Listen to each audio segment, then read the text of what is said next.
کرتا ہے. ہمارا مذہب ہماری تہذیب کو پروان نہیں چڑھاتا. مذہب آدمی اور عورت کو مہذب کرتا ہے. ہمارا مذہب ہمارے آدمی اور عورت کو امریکی، فرانسیسی، یورپی یونین، پارلیمنٹ کافروں کے ساتھ ملا رہی ہے. ہماری تہذیب ان کو بہت پتا ہے ان حنفیوں، حنبلیوں، وہابیوں، ان بریلویوں، شیعہ، ان کے اندر ان کے دین کی کتنی گہرائی ہے، کتنی محبت. اللہ کی قسم وہ سب جانتے ہیں. یہ جرأتیں جو آج ان کو ہو رہی ہے، یہ جسارتیں جو کافر کر رہے ہیں، ان کو پتا ہے یہ بوتے ہیں، اندر سے کھوکھلے ہیں، یہ پھنسے ہوئے ہیں، ان کو اپنا دین پسند نہیں ہے. یہ ہماری فلم دیکھتے ہیں، ہماری تعلیم اختیار کرتے ہیں، ہماری تعلیم پڑھتے ہیں، ہماری آنکھ سے دیکھتے ہیں، ہمارے دماغ سے سوچتے ہیں، ہمارے دل کے ساتھ مل کے دھڑکتے ہیں. اس لیے وہ قرآن کو، حدیث کو، محمد ذیشان کو جتنا من چاہے گالیاں دیں.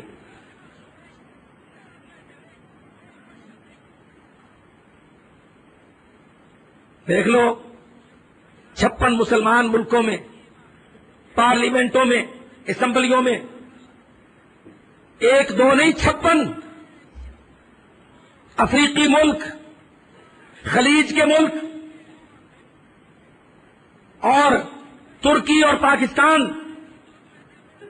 آیا کسی حکمران کے دل میں کوئی خیال، کوئی غیرت جاگی، کوئی حمیت، کوئی رمق؟ ہاں، من تشبہ بقوم فہو منہم.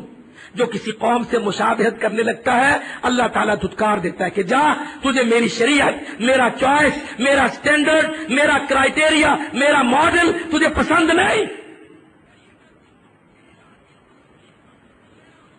اور میرے بھائیوں، حضرت محمد صلی اللہ علیہ وسلم کیا ہے؟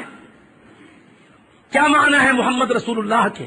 محمد ماڈل ہے، محمد سٹینڈرڈ ہے. سٹینڈرڈ لباس میں محمد معیار ہے، افکار میں، سوچ و بچار میں، زاویہ فکر و نظر میں محمد معیار ہے. ماڈلنگ میں، ڈیزائننگ میں، پسند میں، ناپسند میں اللہ کی قسم محمد رسول اللہ معیار ہے. جو محمد رسول اللہ کو چھوڑ کر اپنا معیار، اپنا آئیڈیل، اپنی لائکنگ غیر محمد کو پسند کرتا ہے، اللہ نے فرما دیا فہو منہم، جا پھر تو ان میں سے.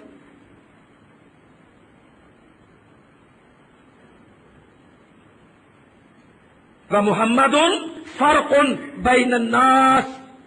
اللہ اکبر. فرمایا محمد سٹینڈرڈ، فارق، معیار، حسن میں، اخلاق میں، کردار میں، عمدگی میں، صفائی میں اور ساری خیر میں، ہر خوبی میں، ساری چیزوں میں محمد رسول اللہ معیار ہے.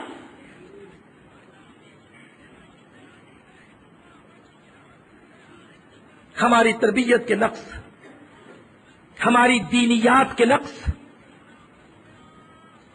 ہم نے اسلام کو سمجھا بہت اندر کی چیز، من میں، دل میں ہے، اوپر سے میں پورا جی آپ کو کیا پتا ہے، مجھے دفتر چلانا ہے. اللہ اکبر. بڑی حجت ہوتی ہے. ہمارا بیچارہ صدر وہ بھی دباؤ میں مرا جاتا ہے، مجھے ملک چلانا ہے. وزیر اعظم کہتا ہے مجھے پارلیمنٹ اسمبلی چلانی ہے. گورنر کہتا ہے مجھے صوبہ چلانا ہے. لہذا میں چھری چلاتا ہوں، دین پر، شریعت پر بلیڈ چلاتا ہوں، ریزر چلاتا ہوں، اپنی داڑھی پر کلہاڑا چلاتا ہوں، اللہ کے دین پر ہر قسم کا خط نسخ چلاتا ہوں، پوری شریعت پر.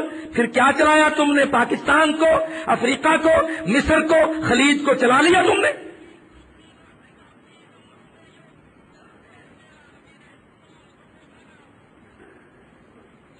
جو ذلت آج مسلمانوں کی ہے، اللہ کی قسم اس کا تصور کوئی زندہ قوم نہیں کر سکتی. جو تذلیل اور توہین آج پاکستان کی ہو رہی ہے، آمدن جان بوجھ کر ساری کافر دنیا، سارے ویسٹ کے لوگ بالخصوص پاکستان کو جان بوجھ کے ذلیل کرتے ہیں. وہ جانتے ہیں کہ یہ ذلتوں کی آخری حدوں کو کراس کر گیا. انہوں نے اپنا دین چھوڑا, اپنی اخوت کو توڑا. انہوں نے اپنے بھائی, اپنے بیٹے, افغان نوجوان, عرب مسلمان سب پکڑ پکڑ کے ہماری جیلوں میں, ہماری قیدوں میں بھر دیے. یہ اتنے گر گئے کہ اب ان کو کتا کہو, بلا کہو, ان کے قرآن کو ذلیل کرو, ان کے اسلام کی توہین کرو, ان کو جہاں چاہو پھینک دو. ان کے اندر کوئی دم, کوئی خم اب باقی نہیں.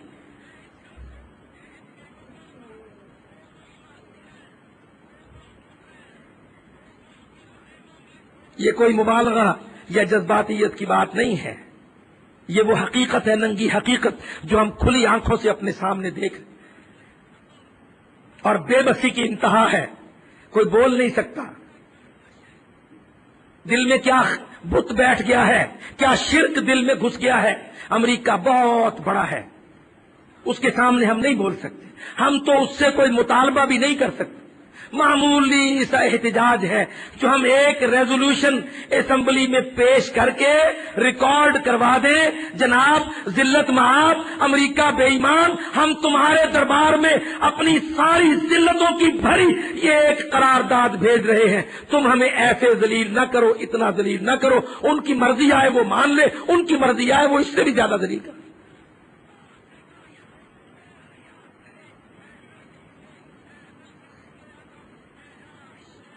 آؤ پالیسیوں کی ناکامی, تماشا دیکھو اپنی ذلت کا. اللہ کی قسم یہ تمہاری پالیسیوں کی ناکامی.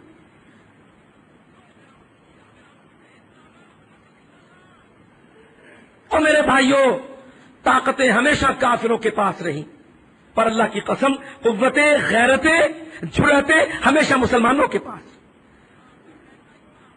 چھوٹا سا ایک واقعہ آپ کی نظر کرتا ہوں. حضرت معاویہ بہت غیرت مند امیر, مسلمانوں کا ایک امیر. حضرت عمر ابن الخطاب نے گورنر بنایا شام پر. شام مدینہ کے تابع تھا, مدینہ منورہ شام کا مالک تھا. یہ مصر اور یمن اور یہ ایران اور عراق اور افریقہ اور یہ سارے آذربائیجان 11, 12, 13 ملک عمر ابن الخطاب نے صوبے بنا دیے. یہ بڑے بڑے ملک صوبوں میں بدل دیے. ان کو ملک نہیں رہنے دیا اور صوبوں پر اپنے صوبے دار گورنر لگائے. شام ایک صوبہ تھا. حضرت عمر ابن الخطاب رضی اللہ عنہ نے حضرت معاویہ کو شام کا 1/3, پھر آدھا شام, پھر پونا شام, پھر پورا شام حضرت معاویہ کو دیا کہ یہ بہتر منتظم ہے, بڑا غیرت مند ہے, بڑا بیدار مغز ہے, یہ بہت رومیوں کے ساتھ علاج کر سکتا ہے. کیونکہ شام پہلے ہرقل کا, بش کے پردادے کا دارالخلافہ تھا. رومی سلطنت شام میں دمشق میں قائم تھی. اسلام کی تلوار نے دمشق سے رومیوں کو کاٹ کر پھینک دیا, ان کی سلطنت سے شام کو چھین کر معاویہ رضی اللہ عنہ کو گورنر بنا کے بھیجا. کہاں؟ جہاں بش کا پردادا ہرقل شہنشاہ, آدھی دنیا کا شہنشاہ بن کے بیٹھتا تھا, وہاں مدینہ کا ایک گورنر امیر معاویہ. وہاں سے آگے رومی علاقے شروع ہو جاتے تھے. اس رومی علاقہ میں ایک عرب تاجر کو کسی رومی گورنر نے تھپڑ مار دیا.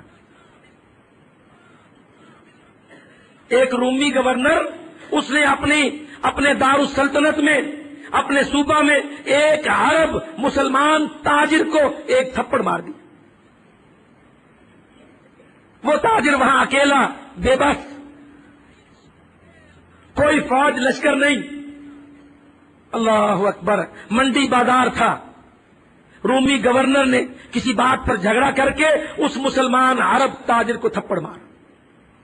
وہ بیچارہ بے بس مگر سمجھدار, جانتا تھا کہ کسی مسلمان کی ذلت اس علاقے کے مسلمان امیر کی ذمہ داری ہوتی ہے. اس نے تھپڑ کھا کے حضرت معاویہ کے نام کی دہائی دی اور حضرت معاویہ کو برا بھلا کہا کہ معاویہ, تو علاقائی گورنر تھا, تو نے میری حفاظت کا بندوبست رومیوں کی ریاست میں نہیں کیا. یہ تیرا گناہ ہے, تو ذمہ دار ہے. میں قیامت کو تجھے پکڑوں گا کہ تو آخری سرحدی گورنر تھا, سامنے رومی ریاست تھی, روم کی ریاست کے اندر میری عزت, میرا تحفظ نہیں کیا.